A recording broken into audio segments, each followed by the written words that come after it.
Analisis regresi merupakan alat analisis statistik yang memanfaatkan hubungan antara dua variabel atau lebih menurut Farhan Konradullah.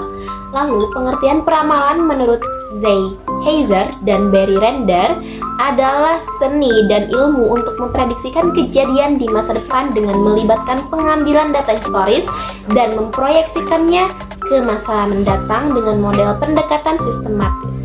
Jadi, teknik ramalan dan analisis regresi ini merupakan salah satu metode analisis yang digunakan untuk memprediksi apakah ada hubungan antara dua variabel.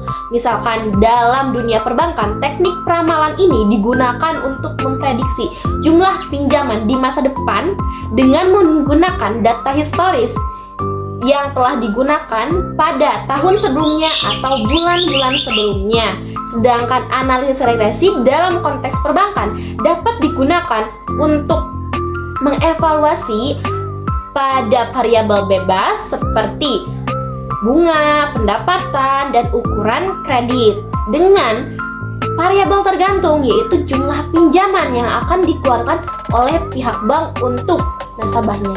Jadi, dengan menggunakan analisis regresi, bank dapat mengidentifikasi faktor-faktor apa sajakah yang dapat mempengaruhi terhadap jumlah pinjaman dan memahami bagaimana variabel bebas ini mempengaruhi pada variabel tergantung. Di sini ada diagram pencar atau biasa disebut dengan scatter plot, yaitu jenis grafik yang digunakan untuk memvisualisasikan hubungan antara dua variabel. Jadi, diagram pencar ini adalah metode untuk menggambarkan hubungan antara dua variabel. Dalam analisis regresi, diagram pencar bisa menggunakan dengan variabel bebas atau independen yang dilambangkan dengan sumbu X dan variabel tergantung atau dependent yang biasa dilambangkan dengan sumbu Y. Dengan melihat pola distribusi titik-titik data tersebut, kita dapat melihat gambaran awal apakah titik-titik data tersebut dapat menghasilkan gambaran yang positif atau negatif. Oke, baik, di sini sudah ada contoh penerapan diagram pencar. Di sini saya sudah mensentrakan datanya. Bisa kalian lihat ya, peminjam itu adalah misalkan ya, itu adalah seorang nasabah. Lalu pendapatan dan jumlah pinjaman itu adalah sumbu X dan sumbu Y. Nah, setelah didapatkan datanya itu, jika kalian ingin mendapatkan sebuah penggambaran apakah ada hubungan positif atau negatif, bisa kalian ubah data tersebut ke diagram pencar dan kalian bisa membuatnya pada aplikasi Excel atau dengan menggunakan tangan kalian sendiri ya. Jadi ditulis tangan. Nah, tapi lebih baik bisa menggunakan dengan Excel, jadi untuk meminimalisir kesalahan yang nantinya muncul. Di sini sudah tertera itu hubungannya ini adalah positif, yang dimana dari sudut kirinya itu ditarik ke sudut kanan, otomatis ada peningkatan, trennya itu positif. Gitu. Oke, baik, di sini ada beberapa ragam diagram pencar. Yang pertamanya itu garis positif. Jadi antara variabel bebas dan variabel tergantungnya itu memiliki hubungan yang baik. Misalkan semakin besar rumah tersebut, maka semakin tinggi pula jika ingin dijual. Lalu yang kedua yaitu positif tapi tersebar, maka ada faktor lain yang mempengaruhinya tersebut tapi memiliki hubungan yang baik ya. Lalu yang ketiga yaitu garis negatif.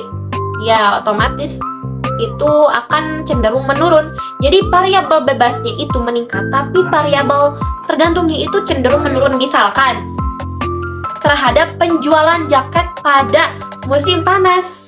Nah, otomatis penjualannya tersebut akan cenderung menurun. Lalu ada garis lengkung negatif. Misalkan ketika kita ingin memplotkan sebuah data dari pengeluaran per bulan ya terhadap tingkat kepuasan. Awalnya terhadap tingkat kepuasannya itu cukup signifikan baik, tetapi seiring berjalannya waktu, maka tingkat kepuasannya itu akan cenderung lemah. Jadi sudah biasa terhadap keperluan atau pengeluaran per bulannya itu terhadap kepuasannya. Lalu yang keempat itu, yang kelima itu non-linear. Jadi Nah, di sini tidak ada hubungan yang jelas. Yang pertamanya itu meningkat lalu menurun, atau bisa saja dari menurun lalu meningkat dan turun lagi gitu. Jadi kayak bentuk kurva bel.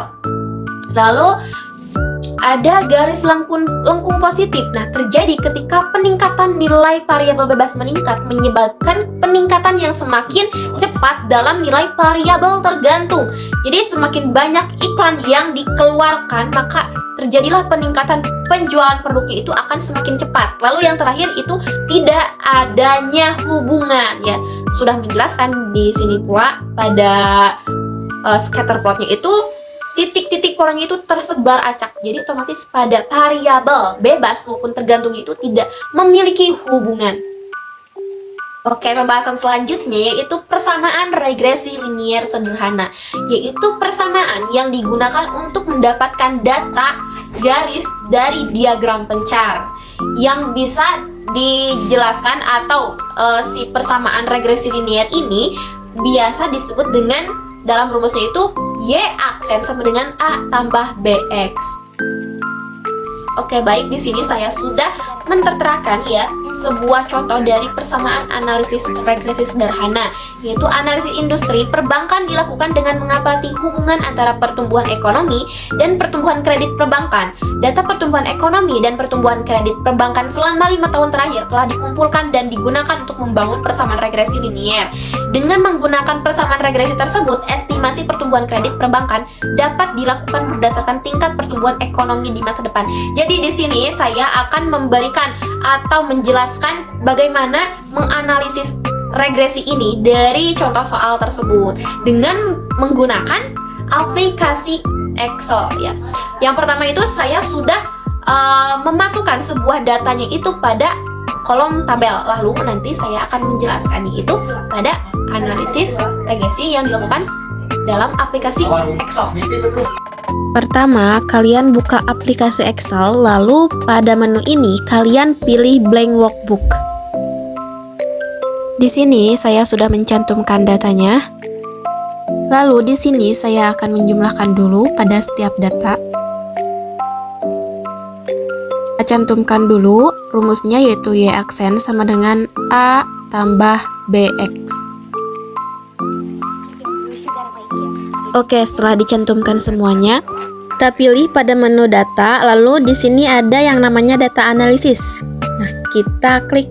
Maaf, di sini berhubung tidak kerekod, jadi di sini saya menggunakan dengan gambar lain.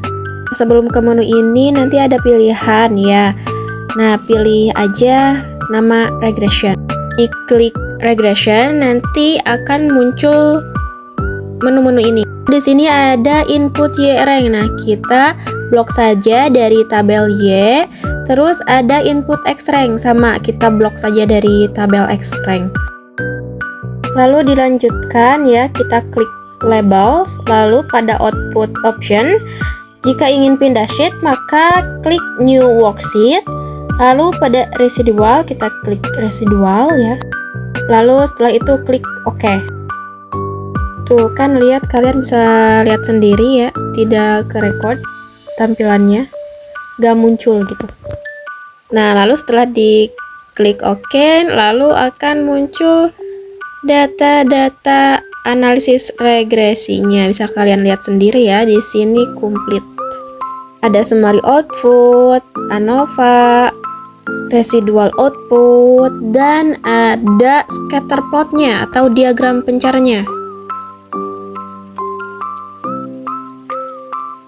Kita kembali lagi ke sheet pertama untuk mengisi rumusnya.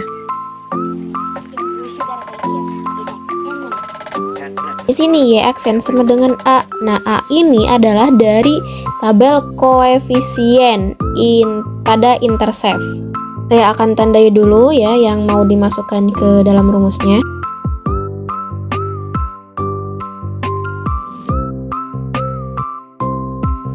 Nah, oke, baik, kita masukkan saja ya angka-angkanya. Nah, angka yang ini itu dari kolom koefisien pada intercept. Lalu dilanjut pada koefisien dari kolom pertumbuhan ekonomi ya. Nah, ini tuh angka dari B.